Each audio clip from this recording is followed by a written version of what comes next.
Salut les hydravions, et bienvenue sur la petite chronique de Spyro le Dragon. Il y a quelques jours, je parcourais Google News et j'ai fait une petite découverte amusante.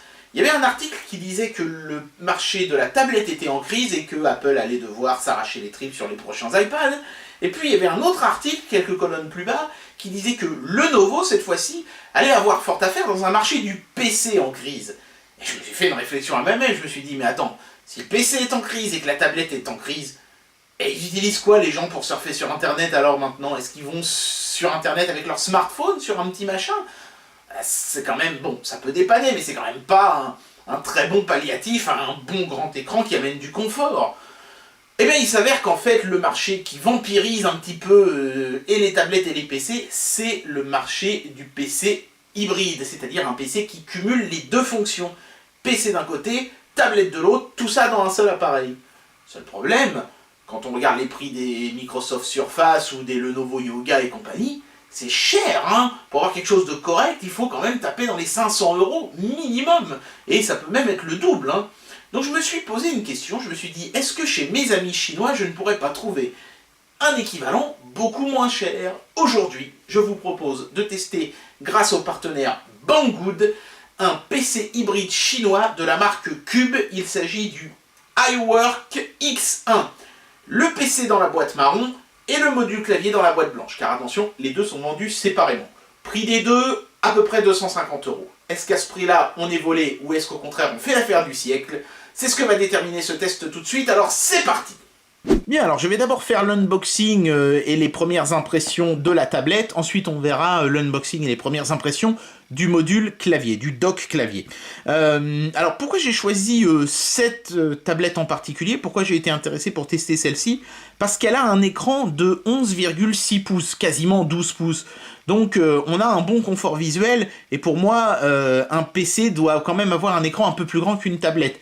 Néanmoins, évidemment, comme c'est aussi une tablette, on peut pas avoir du 15 pouces, ce serait beaucoup trop grand pour manipuler ça avec les mains.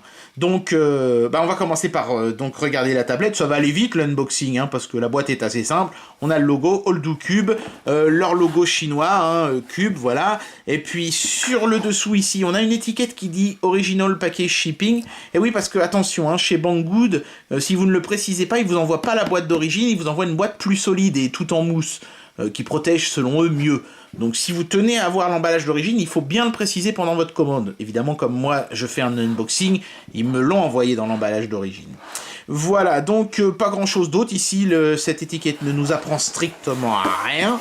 De l'autre côté, absolument rien. Et ici à l'arrière, on n'a pas de fiche technique ni rien du tout. Tout ce qu'on a, ce sont les informations postales et téléphoniques de la marque Cube, donc, hein, on retrouve notre ami, il n'y a même pas la poubelle barrée cette fois-ci, il y a un monsieur qui jette quelque chose dans une poubelle, c'est genre ce truc est bon à acheter, je sais pas.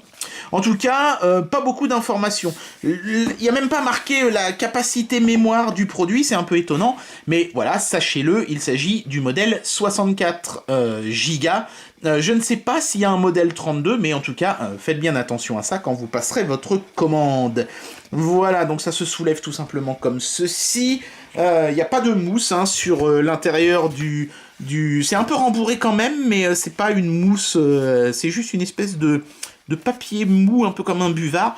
Bon, j'imagine que ça suffit pour protéger. Voilà, de toute façon, après, si vous choisissez l'emballage renforcé de chez Banggood, vous n'aurez pas à vous soucier de ça. La tablette, donc, dans son petit sachet, je vais la mettre ici. C'est plutôt joliment présenté, en dépit du fait que la boîte est quand même assez austère.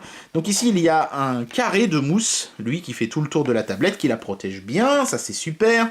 Et sous cette chose en carton noir, c'est classe, on a un câble micro USB, donc pour faire les synchros et la recharge de la batterie de la tablette. On a une espèce de petite carte, je pense que c'est la carte de garantie, c'est marqué Warranty Card, voilà, bon, c'est tout en chinois, donc je passe rapidement là-dessus. On a, j'imagine, un Quick Start Guide, hein, oui, voilà, c'est ça. Alors là, par contre, on a un petit peu d'anglais, donc on nous explique comment faire un factory reset, ce qui peut être utile, mine de rien, hein, dans un Windows 10, les gens ne savent pas forcément comment le faire. Donc, il y a pas mal de petites explications, la base, hein, mais bon, c'est bien illustré, avec des photos couleurs, etc. Donc ici, vous pouvez les voir, les spécifications techniques. Donc on est sur un processeur Z8350, donc un petit Atom hein, de chez Intel, mais 8350 c'est la toute dernière génération.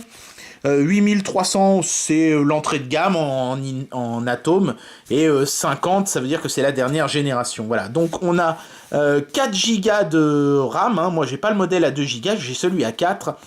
Je sais pas s'il parle du stockage, moi c'est ça qui m'aurait intéressé. Oui, ils en parlent, c'est là. Donc effectivement, il y a bien un modèle à 32 Go, hein, et donc moi, ils ont été sympas, ils m'ont envoyé celui à 64. L'écran, il est en 1080p, hein, c'est du Full HD, et donc 11,6 pouces. Bien sûr, il a 10 points de contact, et c'est un écran IPS qui, ma foi, m'a l'air d'être de plutôt bonne qualité. Voilà, donc bon bah après c'est du Intel Atom, hein, faudra pas s'attendre à des performances de ouf, mais on va quand même essayer de faire tourner des petits trucs, hein, pour voir si on peut faire un usage un petit peu plus que simplement bureautique de la bécane. Ici on a la fameuse carte VIP qu'ils aiment bien mettre chez Cube, on gratte ici, ça permet de, en fait, c'est un truc pour vous encourager à enregistrer le produit, ni plus ni moins. Hein. Et la carte de Quality Check, là on peut voir que le produit a été fabriqué le 8 décembre 2016, donc c'est tout récent. Donc bah voilà, le Quality Pass a été fait, donc en fait j'imagine qu'à chaque fois que la tablette est considérée comme conforme, il glisse cette petite chose dans la boîte, ce qui est un peu absurde parce que si elle n'est pas conforme, elle n'est pas supposée être mise dans la boîte de toute façon. Enfin bref. Voilà, donc observons un petit peu la tablette d'un peu plus près, mais avant ça, vous aurez remarqué qu'il y avait un grand absent dans la boîte, c'est l'adaptateur secteur. Ils n'en ont pas glissé chez Cube dans la boîte, donc il faudra utiliser le chargeur de votre téléphone ou d'un autre appareil que vous avez chez vous pour pouvoir recharger cette tablette. C'est un petit peu dommage, bon, le moindre mal, c'est qu'ils ont utilisé du micro USB, donc une prise qui est devenue très courante. Mais enfin, c'est quand même un petit peu dommage de ne pas fournir l'adaptateur secteur, voilà. Donc ici, c'est le modèle de tablette blanc, mais il existe aussi en noir. Par contre, le clavier que je vais vous montrer, c'est le modèle noir. Bah, comme ça vous permettra de voir un petit peu à quoi ressemblent les finitions noires aussi, même si techniquement, c'est pas la même chose la tablette que le clavier, mais enfin bref, je me suis dit que ce serait intéressant de panacher. Et puis aussi de voir si, après tout, est-ce qu'on peut mettre le clavier noir sur la tablette blanche sans que ça choque. Donc on va pouvoir voir tout ça. Voilà, donc c'est vraiment quelque chose de grand, hein, presque 12 pouces, donc ça commence à faire une grande tablette. D'ailleurs, ils n'ont pas vraiment été très doués pour rabioter les bordures qui sont assez larges et qui renforcent encore un petit peu plus le côté gargantuesque de l'ensemble. Alors je pense que sur le côté gauche, ils n'avaient pas vraiment le choix, hein, parce qu'il y a beaucoup de choses à gauche, on va voir, de toute façon on va faire le tour du propriétaire dans un instant. Mais donc évidemment, sur la face avant, on a un grand écran. Ici, on a la caméra, et ici, derrière l'autocollant, vous voyez 2 points qui sont en fait des diodes de fonctionnement. Hein. C'est pas un capteur de proximité ou je sais pas quoi, ce sont des diodes de fonctionnement pour la recharge et pour le fonctionnement de la tablette. Il y a une diode rouge et une diode bleue. Voilà, on a le petit logo Windows qui est en fait également un bouton sensitif Home, et c'est absolument tout ce qu'il y a à dire sur la façade avant. Sur le dessus, il n'y a pas grand chose à dire non plus, hein. On a un bouton Power et un bouton volume plus-moins. Et c'est tout. Sur ce côté-ci, on a juste le haut-parleur ici du côté droit. Et de l'autre côté à gauche, on a le même haut-parleur du côté gauche. Donc on a de la stéréo, ça c'est sympa. Mais il y a aussi toute une pléthore de connecteurs. Alors si vous regardez attentivement, vous verrez qu'ici il y a une sorte de petit creux. C'est le micro en fait pour les conversations Skype par exemple, ou tout simplement pour enregistrer quelque chose que vous diriez à la tablette, ou pour utiliser les commandes vocales de Windows 10. Il est ici sur l'avant, donc c'est bien parce que comme ça la tablette vous entend clairement, mais ça fait un petit trou sur le devant, donc c'est peut-être un petit peu disgracieux. Bon, ça reste quand même relativement discret. Sinon, on a sur le côté ici la prise jack pour brancher un casque, la sortie HDMI pour relier votre tablette à un téléviseur, l'entrée USB 2 qui permet de recharger la batterie et qui est aussi une entrée USB, une entrée USB 3.0 full size, donc là vous pouvez directement brancher vos clés USB là-dessus, n'avez pas besoin d'adaptateur OTG ou autre, donc ça c'est plutôt cool. Et ici la fente pour mettre donc une carte micro SD. Sur le site Banggood, il m'avait semblé voir une prise USB type C ici, à la place de la prise USB 3 full size, à tel point que je leur avais demandé de m'envoyer ce petit gadget là, qui est en fait un OTG à un bout USB 3 et donc à l'autre bout USB type C. Voilà, donc ils me l'ont envoyé, donc je vous le montre, hein, c'est joli, en plus il est tout en aluminium et tout, et il est assez petit, c'est plutôt classe. Mais bah vous n'en aurez même pas besoin sur ce modèle, parce qu'il a directement une prise USB full size, et ça je trouve que c'est une bonne chose. Ça explique sûrement la largeur des bordures, mais bah si c'est pour ça qu'ils ont mis une bordure, je ne peux qu'être reconnaissant, c'est une bonne chose. Alors on peut enlever le protège écran qui est collé ici d'office sur la tablette, hein. Tac, voilà. De toute façon, il y a un autre protège-écran en dessous, hein. Vous pouvez voir d'ailleurs, il n'est pas super bien collé ici, donc vous pouvez le deviner un petit peu. Donc voilà, puis il y a une petite poussière aussi, tiens, qui est restée collée ici. Donc bon, c'est bien qu'il y ait un protège-écran, mais bon, moi je pense que je vais le retirer de toute façon, puisque le truc est protégé par le clavier, notamment quand il est replié, vous allez voir. À l'arrière, ils ont aussi mis une protection, donc je vais la retirer également. Et alors justement, puisqu'on parle de l'arrière, sachez que en dépit de son look gris métallisé, tout l'arrière de la tablette est en plastique, hein. C'est là qu'on voit où ont été faites les économies. Mais c'est plutôt qualitatif, hein. De loin l'illusion y est. Et même de près d'ailleurs, on peut penser qu'il s'agit de vrai aluminium, c'est seulement au toucher qu'on se rend compte évidemment qu'on est sur du plastoc. Le logo Cube est la seule partie qui est métallique, étonnamment. Et puis donc la capacité mémoire, on la voit ici, c'est marqué 64 GB. Notez que sur le dessous de la tablette, il y a le port pour le clavier, justement, hein, qui est magnétique. Et ici, vous avez les deux encoches pour venir mettre le clavier, faire en sorte que la charnière, notamment, s'accorde avec la tablette. Voilà. Donc maintenant qu'on a fait le tour de la tablette, justement, on va faire le tour du clavier. Bien, alors un petit mot maintenant sur le clavier qui est livré dans une boîte qui est complètement différente puisque cette fois elle est toute blanche. On a le logo Cube qui est en lettres d'or ici en haut et toutes les autres inscriptions d'ailleurs sont en lettres d'or. Donc le clavier s'appelle le CDK 08 et il est bien marqué ici en petit qu'elle est prévue pour la tablette iWork 1X. Voilà, donc clavier magnétique stylé, oh, c'est toujours plutôt cool. Alors vous noterez, d'ailleurs c'est visible ici, qu'il s'agit d'un clavier QWERTY. Mais à vrai dire, je vous l'ai déjà francisé pour vous montrer que c'est possible et que c'est pas ultra complexe. Donc voilà, pour ceux qui hésitent un peu à s'acheter un clavier en Chine parce que bah forcément ça va pas être le layout français AZERTY, on peut quand même se dépatouiller. Voilà, donc je vais vous montrer tout de suite ce que ça donne. Il n'y a pas grand chose hein, cette fois-ci dans la boîte, c'est assez succinct. Voilà, donc on a une cale en plastique dans laquelle se retrouve le clavier. Il y a des petites choses en dessous, donc je vais vous montrer ça d'abord. Donc il y a une sorte de fascicule, hein, c'est tout, hein, qui vous explique un petit peu comment ça marche. Il y a beaucoup de choses qui sont marquées en chinois, mais enfin bon, après voilà, hein, c'est un clavier. De l'autre côté c'est marqué en anglais en plus, donc voilà. Le layout est bien un layout QWERTY. Voilà, on vous explique le truc, des touches de fonction, etc. Bon, si vous savez vous servir d'un clavier, vous savez vous servir de ça. Il y a aussi un touchpad, donc on vous explique les différents gestes, hein, comment on fait pour zoomer, pour faire un double clic ou des choses comme ça, directement depuis le machin. Donc voilà, c'est comme ça qu'il faut faire, et bah, c'est plutôt bien d'avoir mis un petit raccourci comme ça sur le fascicule pour qu'on sache comment faire les différents gestes. Et le clavier en lui-même, alors il est dans un sachet en plastique. Voilà, donc je vous rappelle que cette fois-ci il s'agit du modèle noir, hein. Il existe également en blanc, mais vous allez comprendre dans peu de temps pourquoi je l'ai pris en noir moi. Donc voilà, vous voyez que moi je l'ai en AZERTY. Comment j'ai fait? Eh ben j'ai tout simplement déclipsé les lettres, c'est-à-dire que j'ai enlevé le A et le Q du clavier et je les ai inversés. Même chose pour le Z et le W, et même chose pour le M et cette touche ici que j'ai inversée, puisque sur les claviers américains, le M n'est pas sur la deuxième mais sur la troisième ligne de caractères. Restez ensuite évidemment toutes les touches spéciales, hein, les caractères spéciaux, notamment le E accent aigu, le E accent grave et toutes ces lettres là bah, qui sont pas hein, sur un clavier QWERTY. Donc là, bah, qu'est-ce que j'ai fait? J'ai ressorti un objet du calendrier de lavement. Vous vous en souvenez, ce machin-là, cette planche. Alors, j'ai pas utilisé les lettres, hein, puisque j'ai pu faire des inversions.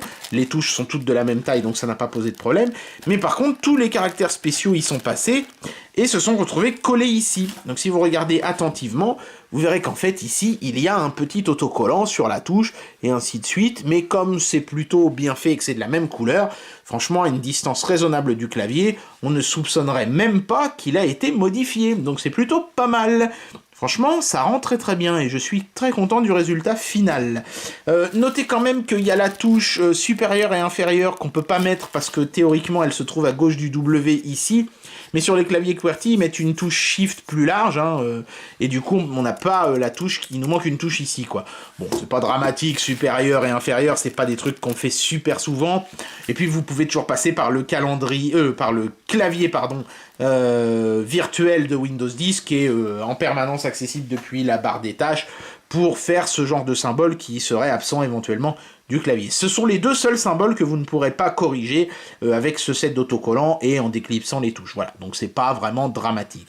Alors le clavier en lui-même, il est de belle finition, c'est encore une fois tout du plastique, hein, y compris à l'arrière, même si on a encore une fois un plastique qualitatif qui donne vraiment l'illusion du métal, donc ça c'est plutôt cool. 4 gros patins de caoutchouc dans les 4 coins, et puis on a des petits patins, mais cette fois-ci en plastique rigide, pour quand la charnière va s'ouvrir, et que, bien évidemment, ça va soulever une portion de la base. Donc c'est plutôt un beau clavier qui a l'air vraiment solide, mais alors justement, en parlant de solidité, il y a un truc qui me chagrine, c'est le poids. Ça, je peux pas vous le montrer, malheureusement, mais le clavier est lourd. Je me demande même s'il est pas plus lourd que la tablette, très franchement. Et si je compare les deux... Bah, je dirais pas qu'il est plus lourd, mais je dirais qu'il fait le même poids. C'est un peu bizarre qu'un bête clavier fasse autant de poids que la tablette qui incorpore l'écran, toute l'électronique, etc. Donc les touches sont plutôt pas mal. Elles sont bien espacées, tombent naturellement sous les doigts, il n'y a pas de souci. Sont peut-être un peu bruyantes. Bon, c'est pas dramatique, ça va, ça passe. Même la touche d'espace, elle est plutôt de bonne qualité. Le toucher du pavé tactile a l'air plutôt bon, ça après on verra à l'usage. Mais non, à part le poids qui est vraiment élevé, j'ai pas grand chose à reprocher à ce clavier. Donc ici on peut voir le fameux connecteur. Et tant qu'on parle de connecteur, sachez que de part et d'autre du clavier, il y a des prises USB, mais cette fois-ci USB 2. Hein, ce ne sont pas des prises USB 3. Voilà. Pour combiner les deux objets ensemble, on pose simplement la tablette à l'envers sur le clavier. On la pousse en place comme ceci, c'est magnétique, tac, et voilà, ça y est. Vous avez fait votre jonction entre le clavier et la tablette. Et après, bah, ça s'ouvre comme un ordinateur portable. Hein.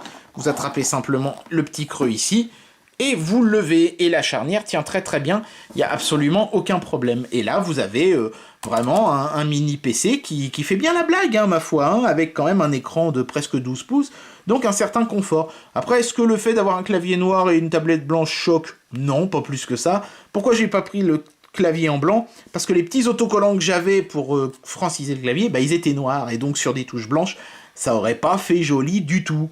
Donc pour des raisons esthétiques, j'ai préféré prendre le clavier noir. Donc si vous comptez franciser avec une planche d'autocollant noir votre clavier, bah, je vous suggère de le prendre en noir aussi. Bien voilà, donc une fois que vous avez démarré votre petit PC hybride, voilà sur quoi vous allez tomber. Vous êtes sur une session qui est préalablement créée par le fabricant chinois qui s'appelle Cube. Bon, moi, je vais pas chercher plus loin, je suis resté sur cette session-là. Et puis, donc, vous avez vraiment les icônes de base, et puis c'est tout. Hein. J'ai installé déjà 2-3 logiciels comme Firefox, etc. Je n'ai rencontré aucun problème. L'écran est vraiment joli et vraiment très agréable à utiliser. Le 1080p fait vraiment des merveilles. Par contre, ce qui est dommage, c'est qu'il n'est pas anti-reflet. Vous voyez, on me voit très bien dans l'écran, là, coucou. Donc ça, si vous êtes en plein soleil, ce sera peut-être un petit peu gênant. Mais je sais qu'il y a aussi des gens qui préfèrent les dalles brillantes parce que ça dénature moins l'image. Il y a davantage de lumière qui traverse la dalle. Voilà, donc après, chacun verra midi à sa porte. En termes de colorimétrie, tout ça, ça me semble plutôt correct. Le contraste aussi m'a l'air plutôt bon. Alors, j'ai pas de son pour faire des mesures, mais rien ne m'a vraiment choqué. C'est ni fadasse, ni sursaturé. Donc on est plutôt bon. Et les noirs me semblent suffisamment profonds, en tout cas pour un usage bureautique au quotidien, ça ne posera strictement aucun problème. Donc bien sûr, il s'agit d'un écran tactile, hein, puisque c'est une tablette, mais on peut se servir du touchpad, qui d'ailleurs est plutôt agréable, assez fluide, vous voyez, hein, je balade ma souris sans trop de difficultés dessus, mais pour des raisons pratiques pour le test, je vais utiliser une petite souris Bluetooth. Bien, voici donc d'abord les résultats du benchmark processeur, avec en single core un score à 835 et en multicore un score à 2228, donc des valeurs qui sont pas faramineuses, hein, surtout en single core, mais qui ma foi sont quand même plutôt pas mal, hein, pour un petit processeur de chez Atom, là c'est plutôt correct. Pour les utilisations tablettes au quotidien, ça ne devrait pas poser de problème. On a bien nos 4 Go de RAM, je sais plus où est-ce qu'elle s'affiche, ici en bas, voilà, on a bien nos 4 Go de RAM, vous pouvez voir aussi les niveaux de cache, etc. Bon, c'est pas, je sais pas si c'est très intéressant, mais bon. Le résultat est donc, ma foi, plutôt pas mal, on s'en sort bien, pour un usage bureautique, ça va largement faire la blague. Et je pense même que pour certains petits jeux, ça devrait suffire aussi.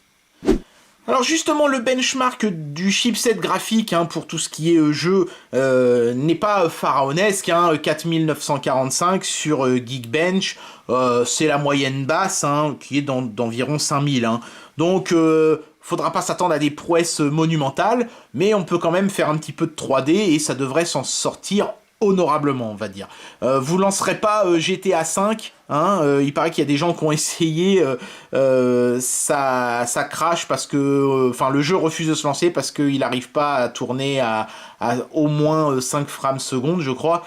Il y a des gens qui ont fait l'essai sur les 8750 et sur les 8700 de chez Atom, et là GTA se lance en 12 frames secondes, donc il accepte de se lancer mais en 12 frames secondes, donc c'est clairement pas des PC qui sont faits pour jouer aux jeux PC, ou en tout cas pas aux jeux PC modernes. Moi je vais essayer de lancer les jeux de la précédente décennie, je vais essayer de lancer Half-Life 2, c'est un grand classique, on va voir si on arrive à faire tourner correctement, mais vous lancerez pas les jeux dernier cri avec cette tablette, bien évidemment. Voilà, donc en usage bureautique, alors excusez-moi, c'est un vieil Office que j'ai, c'est Office 2007, mais c'est le seul que je possède légalement, avec une vraie licence. Donc j'allais pas commencer à vous montrer des logiciels téléchargés illégalement, c'est pas bien. Voilà, donc c'est une vieille version, mais c'est quand même la version pro, donc assez complète, et ça marche bien, franchement, il n'y a aucun problème, évidemment, pour faire du traitement de texte, c'est la moindre des choses, évidemment, avec le clavier, c'est encore mieux. Si vous n'avez pas le clavier, vous serez obligé de recourir au clavier virtuel de Windows 10, qui est utilisable, évidemment, quand vous n'avez pas le dock clavier de connecter à la tablette. Bien sûr, si vous mettez le clavier en AZERTY en virtuel, vous serez obligé de franciser votre clavier. Si vous voulez utiliser le QWERTY en fixe, je crois, je suis pas sûr, mais il me semble qu'on est obligé d'en faire autant en virtuel et vice versa. C'est-à-dire que si par exemple ici, au lieu de FRA, je mets ANG, mon clavier physique va passer en anglais aussi. Voilà, donc ça c'est un petit peu pénible, mais bon, vous avez vu, ça se francise relativement facilement le clavier quand même.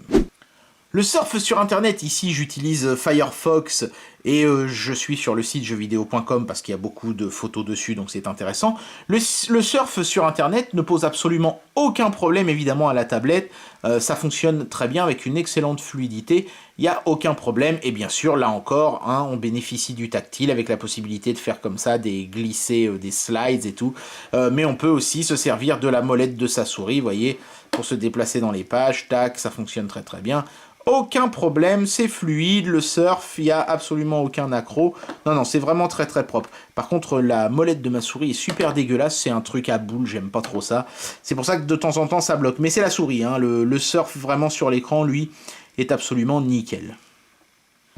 Ok, alors, concernant le GPS et la boussole, ça va être très rapide, il n'y a pas besoin de tester quoi que ce soit, puisque ce n'est pas inclus dans cette tablette.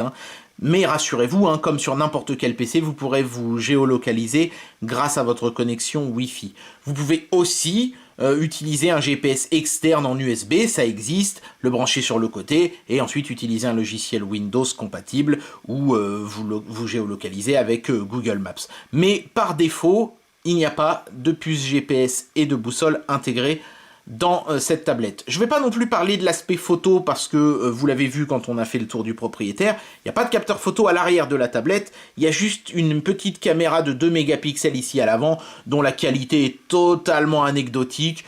Elle sera suffisante pour faire de la webcam, Skype, mais c'est à peu près tout. Ne comptez absolument pas vous servir de cette tablette hybride.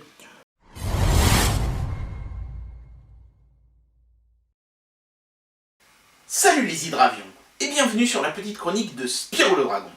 Il y a quelques jours, je parcourais Google News et j'ai fait une petite découverte amusante. Il y avait un article qui disait que le marché de la tablette était en crise et que Apple allait devoir s'arracher les tripes sur les prochains iPads. Et puis il y avait un autre article, quelques colonnes plus bas, qui disait que Lenovo, cette fois-ci, allait avoir fort à faire dans un marché du PC en crise. Et je me suis fait une réflexion à moi-même, je me suis dit, mais attends, si le PC est en crise et que la tablette est en crise, et ils utilisent quoi les gens pour surfer sur internet alors maintenant? Est-ce qu'ils vont sur internet avec leur smartphone, sur un petit machin?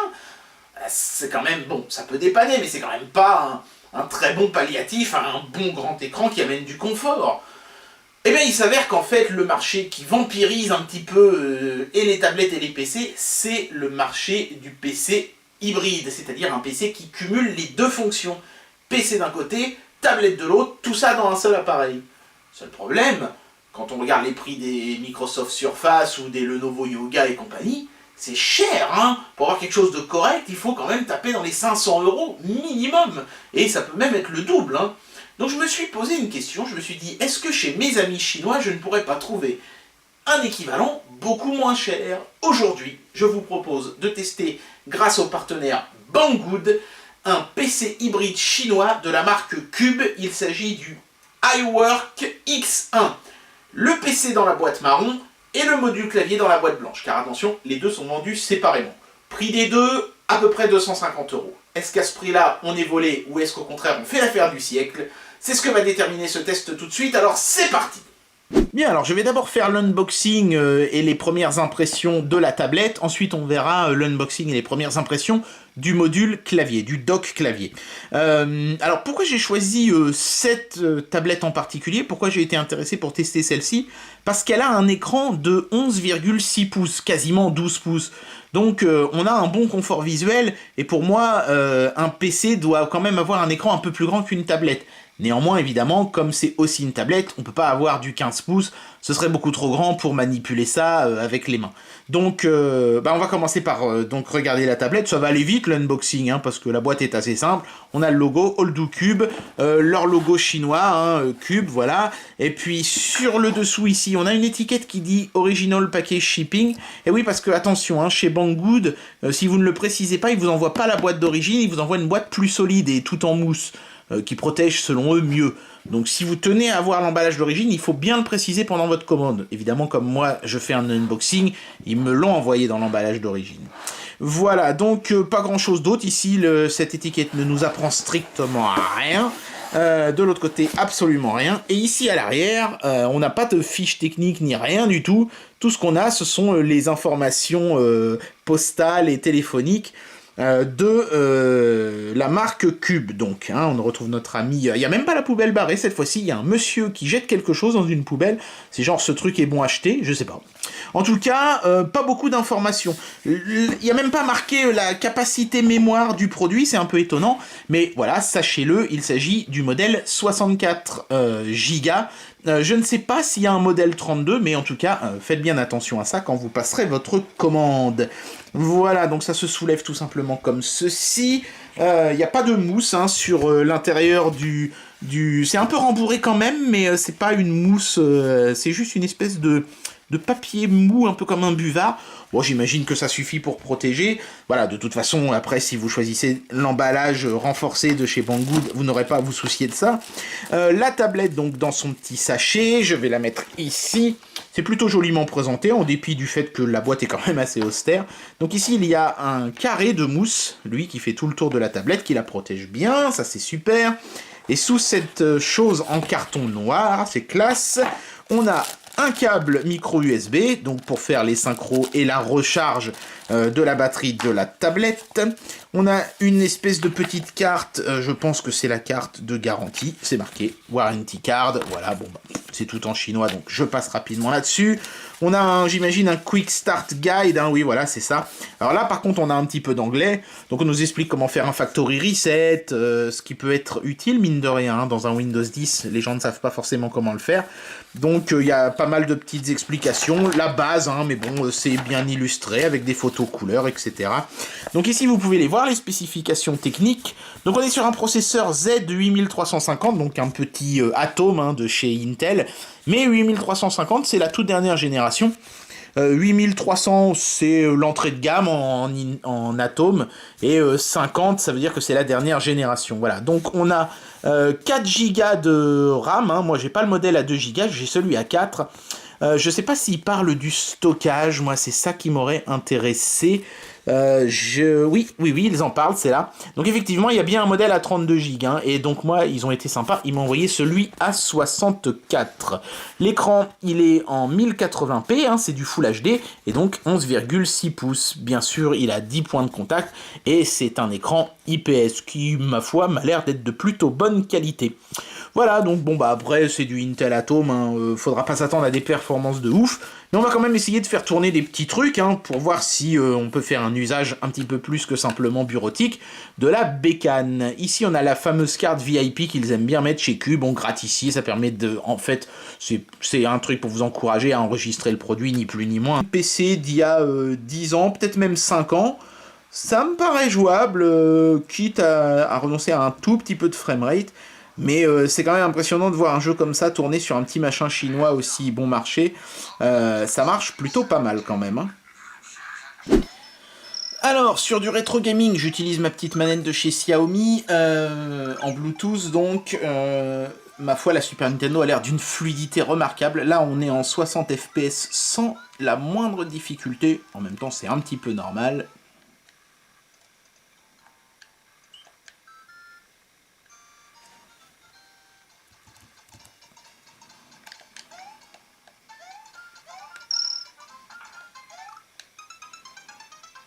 Allez, on va se faire un petit peu de Nintendo 64. Je me suis mis un 1080p, donc résolution native de l'écran encore une fois. J'ai activé le petit mode qui permet d'avoir le 16 neuvième. Voilà, et donc je joue à un ROM hack de Super Mario 64 qui s'appelle Star Road. Voilà, et qui est très très bon d'ailleurs hein, pour un ROM hack. Donc si vous avez jamais fait de ROM hack et que vous savez pas trop par où commencer sur Nintendo 64, je vous conseille celui-là qui est vraiment super sympa. Je vais essayer d'entrer dans un niveau et puis de jouer un petit peu pour vous montrer un niveau où on peut regarder au loin ce qui se passe. Là, je vais aller dans un niveau où il y a pas mal de graphismes, histoire de tester un petit peu. Le coffre à jouer, voilà.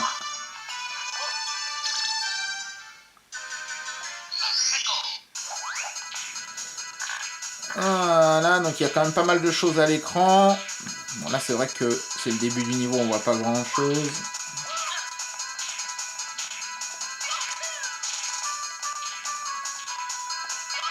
Il y a quelques drops de framerate et puis la musique aussi qui est pas super stable.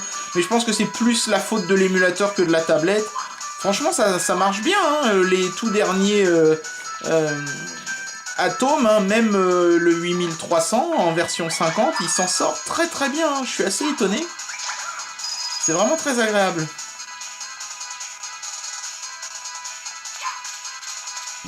Bien, je pense qu'on a à peu près fait le tour et qu'il est temps d'amener une conclusion à ce produit. Alors, comment noter un tel produit? Évidemment, il va falloir le noter sur un certain nombre de critères, parce que c'est quand même un produit qui est très complet. C'est un PC complet, hein. Donc je vais le noter d'abord sur le critère de la qualité de fabrication.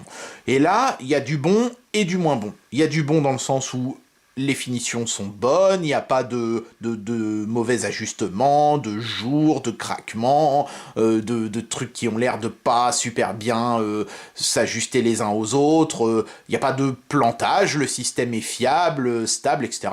Donc, a priori, à ce niveau-là, tout va bien. Après, il y a aussi des petites contrariétés. Par exemple, le fait que l'arrière de la tablette soit en plastique, on aurait aimé avoir de l'alu, évidemment, mais bon. On est sur du low cost, donc il y a ce genre de petites contrariétés à faire.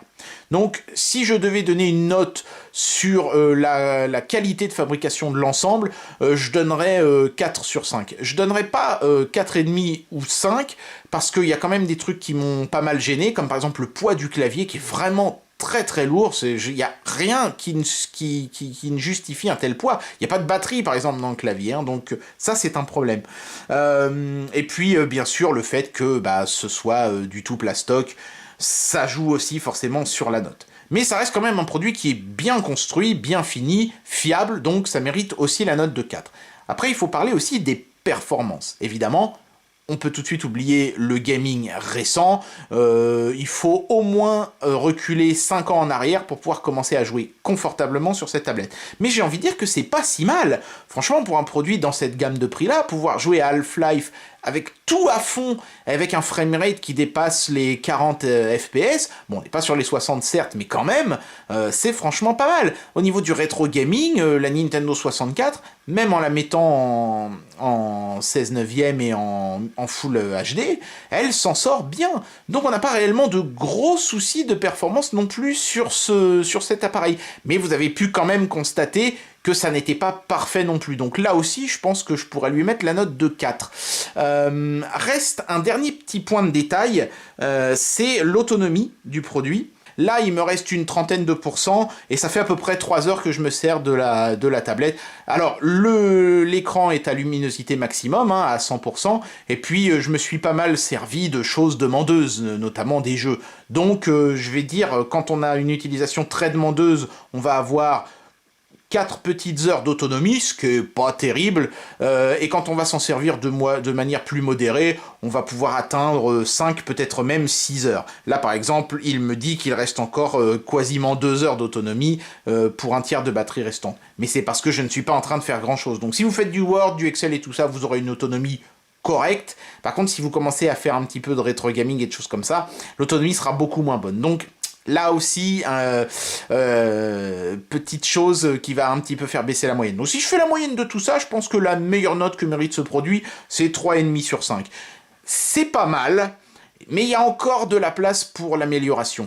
Si on avait eu, je pense, un processeur 8005 ou 8700 et une meilleure batterie, le produit aurait pu avoir 4, voire 4,5, mais là, avec ses contrariétés de construction et de perf et d'autonomie, je pense que la note de 3,5 sur 5 est celle qui se justifie le mieux. Voilà.